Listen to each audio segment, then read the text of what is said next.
Good Morning Business, French Tech. On va parler d'intelligence artificielle ce matin, mais adossé à de l'immobilier. Alors évidemment, le smart building, c'est pas nouveau, ça fait 10 ans qu'on en parle. Mais évidemment, depuis l'arrivée de ChatGPT, ça a pris une autre tournure.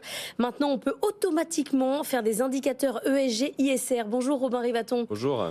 Vous êtes évidemment un habitué des experts, mais vous avez un vrai travail, une activité de directeur général chez Stonal. Vous annoncez un investissement de 100 millions d'euros par un spécialiste du logiciel immobilier, Aeron. C'est un Allemand que ici on ne connaissait pas forcément, mais qui est un gros acteur de l'immobilier en Allemagne.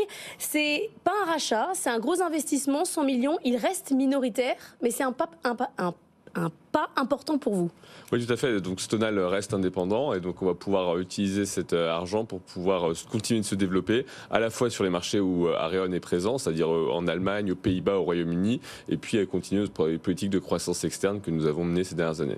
Alors il va y avoir peut-être de quoi racheter parce qu'avec Anthony Morel, on voit quand même pas mal de PropTech sur ce plateau. Parfois, on en est au 3e pivot en 18 mois, ce qui veut quand même dire que le marché est compliqué. C'est difficile notamment pour celles qui étaient sur la construction.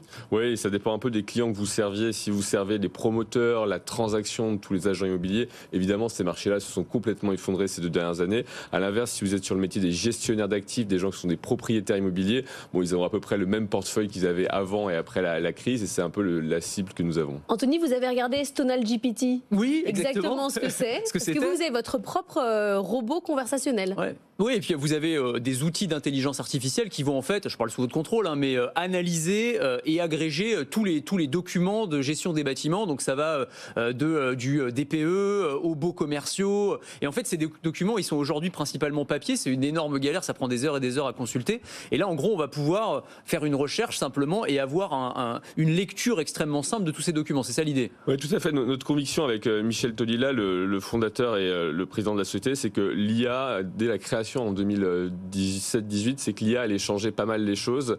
Et bon, les évolutions vers le LLM et le GPT nous ont plutôt donné raison là-dessus.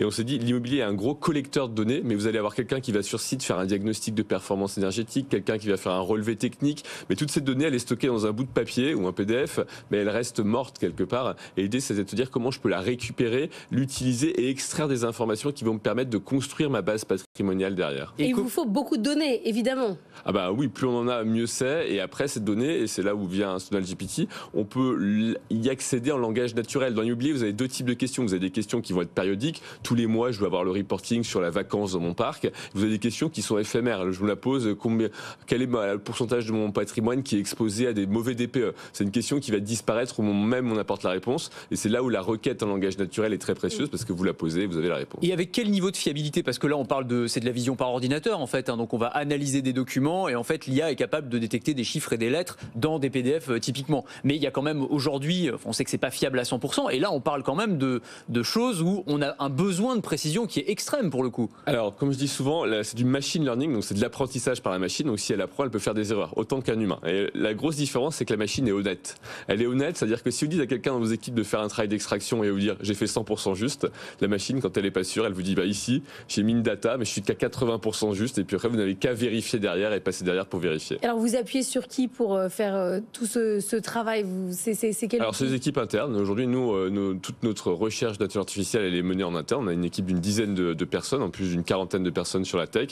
Et ce sont eux qui bâtissent ces algorithmes, qui les utilisent et qui... Vous n'avez pas besoin de bosser avec Mistral ou avec Alors, on peut utiliser soit de l'open source, donc soit des modèles qu'on va prendre et qu'on va vraiment retranscrire selon nos besoins. Et on peut avoir quelques modèles en API. Et donc dans ce cas-là, on a du Grok, du Mistral, on a du OpenAI, du GPT-4. Et sachant que ça ne s'arrête pas au modèle de langage, parce que je crois que vous avez aussi un système de modélisation de jumeaux numériques, en fait, c'est ça. Donc ouais, on va pouvoir avoir une sorte de modélisation d'un bâtiment et on va pouvoir poser des questions et voir exactement ce qui se passe sur le bâtiment, en fait. On extrait effectivement la donnée issue des documents, mais aussi la donnée issue des plans, parce que c'est une mine d'informations assez intéressante, le plan sur un bâtiment. Donc on essaye d'extraire ça sans tomber dans le piège du modèle, du jumeau numérique très compliqué, qui est très onéreux à maintenir parce que vous avez beaucoup trop d'informations, mais on essaie de faire un jumeau numérique, on va dire light. C'est quoi vos relations avec votre minoritaire peut-être un jour majoritaire ou pas? Oui, peut-être un jour majoritaire. Hein. L'idée est quand même c'est quelqu'un qui aujourd'hui est le leader européen du logiciel immobilier, le 3e mondial. Donc c'est vraiment on va dire le plus grand dans la cour de récré.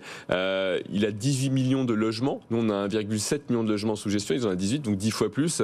Donc il est évident qu'aujourd'hui, la stratégie est de prendre le logiciel qu'on a développé pour la France et de le répliquer sur tous les autres marchés. Et comme nous, on travaille sur la dimension non pas comptable de l'immobilier, mais sur la dimension physique, vraiment la représentation physique de l'actif, en fait, l'exportation vers un autre marché est relativement simple. C'est-à-dire que dans tous les marchés, un bâtiment, il a 4 murs et un toit, si je peux me permettre cette simplification. Donc c'est assez simple d'aller sur ces marchés. Après, aujourd'hui, vous allez chercher les gros portefeuilles. C'est plutôt les bailleurs sociaux. Il y a 4 murs, mais il faut quand même avoir un peu plus de 2 immeubles pour que ça vous intéresse. Bien sûr, nous, notre concurrent, c'est Excel. Donc si vous avez 2 immeubles, vous pouvez gérer avec Excel. Il faut que c'est des gens qui aient plusieurs dizaines, voire centaines, voire milliers de bâtiments. Et aujourd'hui, c'est essentiellement les bailleurs sociaux en France. Mais avec la possibilité de s'exporter, parce que vous disiez, il y a ce partenariat avec des Allemands, mais les immeubles allemands, j'imagine, c'est pas forcément les mêmes normes. Je sais pas s'ils ont le DPE, peut-être qu'ils gèrent pas les baux non plus de la même manière. Est-ce qu'il faut refaire votre logiciel pour chaque pays dans lequel vous allez vous implanter? Non. Les règles immobilières sont assez mêmes. Vous avez un problème de l'amiante, vous avez un problème de la performance énergétique, vous avez un problème de l'électricité. C'est assez simple et ça se reproduit dans tous les pays.